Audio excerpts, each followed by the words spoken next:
Boğazı bildikdə nədir? İki su sahəsini birləşdirir, iki quru sahəsini ayırır. Buna deyəcək boğaz.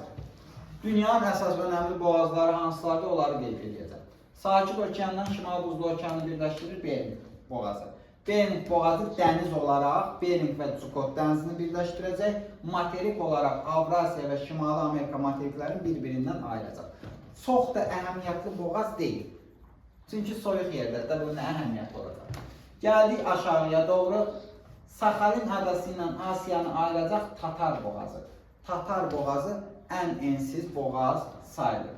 Sakhalinlə Yaponiyanı ayıracaq burada Laperuz boğazı.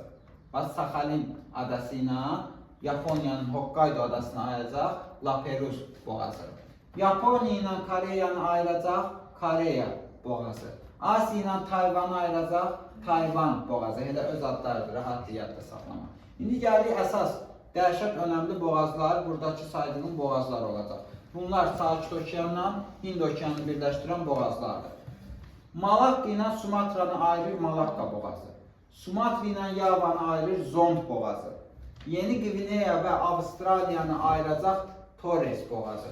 Bu üç boğaz çox əhəmiyyətlidir. Əsas da Malakka ilə Zond boğazı. Avustraliya ilə Tasmaniyanı ayıracaq Bas boğazı. Demək, Malakka, Zond, Torres, Bas.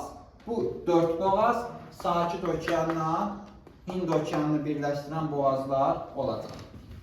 Hindistanla Şri Lankanı ayıracaq Pot boğazı. İranla Omanı birləşdirir Hörmüz boğazı. Qırmızı ilə Ədəni birləşdirir Babel-Məndəb boğazı. Babel-Məndəb və Hörmüz boğazları çox əhəmiyyətli boğazlardır. Hörmüz boğazı Asiyanı, Ərəbistanla Asiyanı ayıracaq. Babel-Məndəbi isə Afrika ilə Ərəbistanı ayıracaq. Yəni Afrika ilə Avrasiyanı ayıran boğaz sayılır Babel-Məndəb. Gəldik Madaqaskarla Afrikanı ayıracaq Mozambik boğazı. Mozambik ən uzun boğazdır. Ən dar Tatar oldu. Ən uzun Mozambik boğazı olacaq. İndi diqqətli ol. Bu Atlantik okeanının daxili dənizlərini birləşdirən boğazlar. Azov dənizi, Kerç boğazı, Qara dəniz, Bosfor boğazı, Mərmərə dənizi, Dardanel boğazı, Egey dənizi, Egeydən çıxdın Aralıq dənizinə, Aralıqdan Atlantik okeanına çıxacaqsan Cəbəlütariq boğazı vasitəsilə. Aralıqdan Qırmızı dənizə keçmək istəsən, Süveyş kanalı köməyi vəsatacaq. Burada Süveyş kanalı Asiyanın Sinay yarımadasından, Misir ərazisindən keçir Süveyş kanalı. Süveyş kanalı çəkiləndən sonra Atlantik və Hind okeanının əhəmiyyəti artmışdır. Çıxırsan yuxarı, Cəbəlütariqdən çıxdın yuxarı. Böyük Britaniya və Avropanı ayıran boğazlar, La Manche və Pas-de-Calais boğazları olacaq. Şimal dənizi ilə Baltik dənizini birləşdirən boğazlar, Skagerrak, Kattegat, Böyük Belt, Kiçik Belt və Zund. Digər adı Eresundur. Zond buradadır, Zund buradadır. Bəs əgər desək Şimal dənizindən Baltik dənizinə ən qısa yol deyirsən Kil kanalı. Boğazlar Skagerrak, Kattegatdır. Kanal isə Kil kanalıdır. Kil kanalı ən qısa yoldur. Kil kanalı Jutlandiya yarımadasının cənubundan çəkilir. Almaniya ölkəsindən, Almaniya Federasiyasından, Jutlandiyanın cənubundan çəkiləcək. Sonra yoldaşlar, Atlantik okeanı ilə Şimal Buzlu okeanı birləşdirən üç boğaz deyəcəyik. Hudson boğazı, Davis boğazı, Danimarka boğazı. Bu boğazlar Atlantiklə Şimal buzunu birləşdirəcək. Florida ilə Kubanı ayırır Florida boğazı, Yukatanla Kubanı ayırır Yukatan boğazı. Atlantiklə Sakiti birləşdirən boğazlar. Drake və Magellan boğazları. Drake ən enli boğazdır. Drake boğazı ayıracaq Antarktida və Cənubi Amerikanı, Magellan boğazı isə ayıracaq Cənubi Amerika və odlu torpağı. Burada Atlantiklə Sakiti birləşdirən kanal isə Panama kanalı olacaq. Panama ölkəsindən çəkilib çəkiləndən sonra Magellan və Drake boğazlarının əhəmiyyəti azalmışdır. Dünyanın demək olar ki, əsas boğaz və kanalların dedik. İndi keçək dünyanın əsas yarımadalarına. Yarımadaları əvvəlki dərslərdə öyrənmişsiniz. Asiyanın yarımadaları. Diqqətli ol.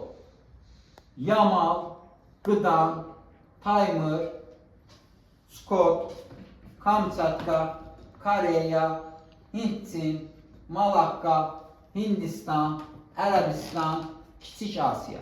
Yəni Türkiyənin yerləşdiyi. Bu oldu Asiyanın yarımadaları. Avropanın yarımadaları. Taman, Kırım, Balkan, Apenin, Piriney, Bretan, Jutlandiya, Skandinaviya, Kola. Bu oldu Avropanın yarımadaları. Afrikada bir dənə Somalini bilsən kifayətdir. Avustraliyada Arnhem Cape Yorku bilsən kifayətdir. Cənubi Amerikada Valdes yarımadasını bilsən kifayətdir. Antarktida yarımadasını bilsən kifayətdir. Antarktida yarımadası iki işıqlanma qurşağında yerləşir. Qütb və Cənub mülayimdir. Ay sağ ol. Gəldik Şimali Amerikada 6 dənə yarımada bilsən, məncə işvi görər. ABŞ-a məxsus Florida və Alyaska, Meksikaya məxsus Kaliforniya və Yucatan, Kanadaya məxsus Labrador və Butiya yarımadaları. Adalar. Adalar mənşəyinə görə 3 yerə bölünəcək. Materik mənşəli, vulkanik mənşəli, mərcan mənşəli. Materik mənşəli adalar daha böyük olurlar, adalara yaxın yerləşirlər və bunlarda qranit qatı olacaq. Mütləq surətdə qranit qatı olur burada. Vulkanik mənşəli adalar əsasən divergent zonada, vulkan püskürmələri zamanı formalaşırlar və yaxud konvergent zonada da ola bilər. Demək, vulkanik mənşəli adalar həm divergent, həm konvergent zonada olur. Bunlarda qranit qatı olmayacaq. Mərcan mənşəli adalar əsasən tropik işıqlanma qurşağındadır, lakin mülayim işıqlanma qurşağında da rast gəlinir.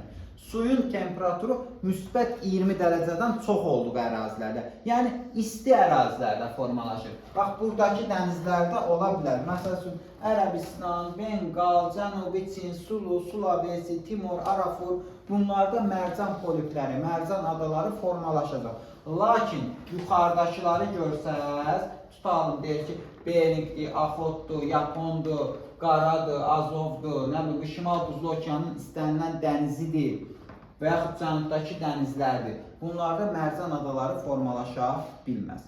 İndi baxaq, dünyanın əsas adaları hansıdır? Birinci, materik mənşəliləri deyəcəm. İlk beşlik, böyükdən kiçiyə.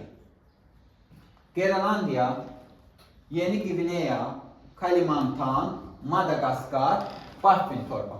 Bu ilk beşlikdir. Bunu yadımızda saxlayırıq. İndi ayrı-ayrı deyəcəm bunları. Diqqətli ol.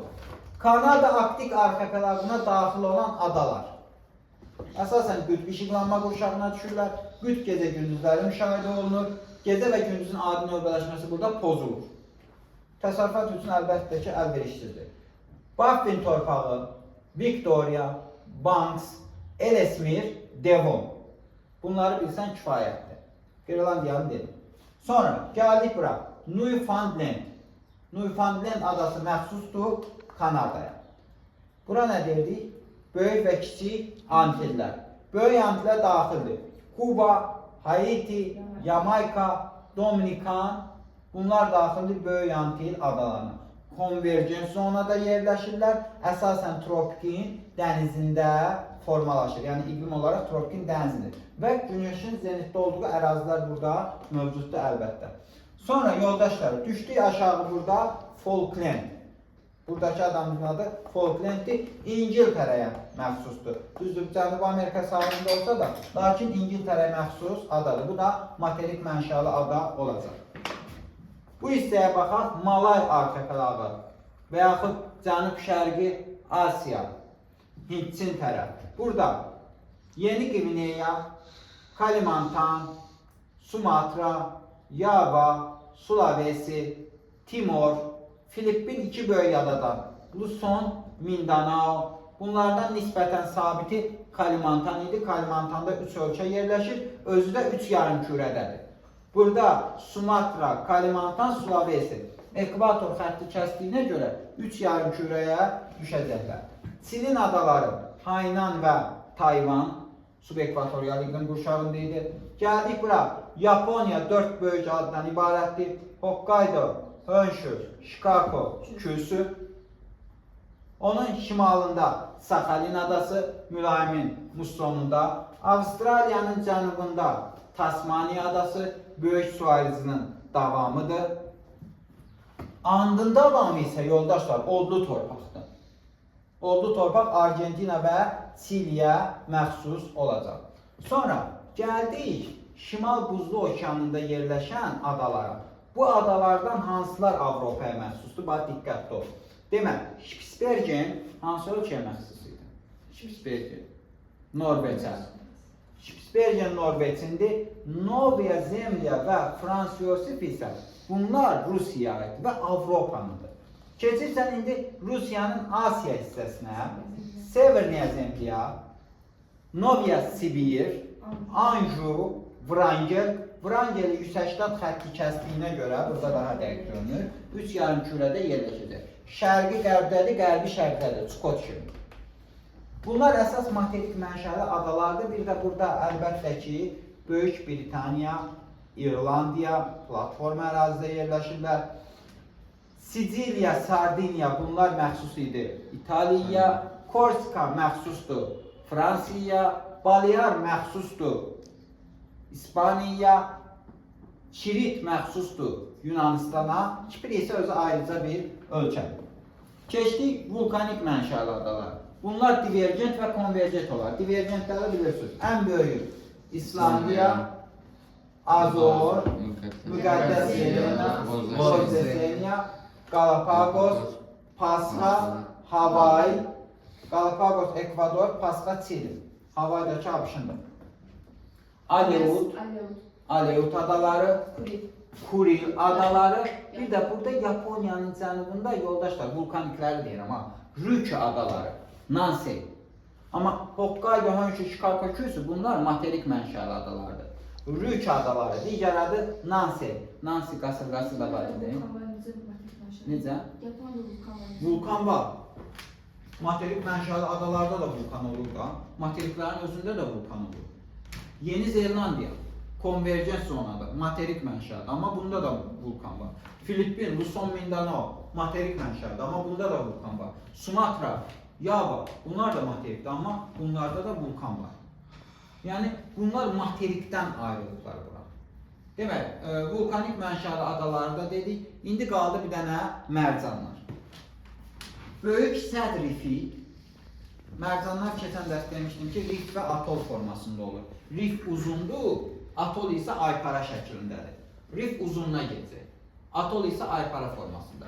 Böyük səd rifi, Maldiv adaları, qəşəng yer var, istirahət üçün insanlar gedir. Maldivlər, Seyşel adaları, Qəmər adaları, Komor kimi də görürsünüz bunu. Bir də ki, burada Baham adaları olacaq. Böyük səd rifi, Maldiv, Seyşel, Qəmər, Baham. Bahamın bir hissəsi düşür mülayim işıqlanma qurşağına. Əsasən bu mərcan mənşəllər isti yerdə olacaq. Bu qədər. Bunları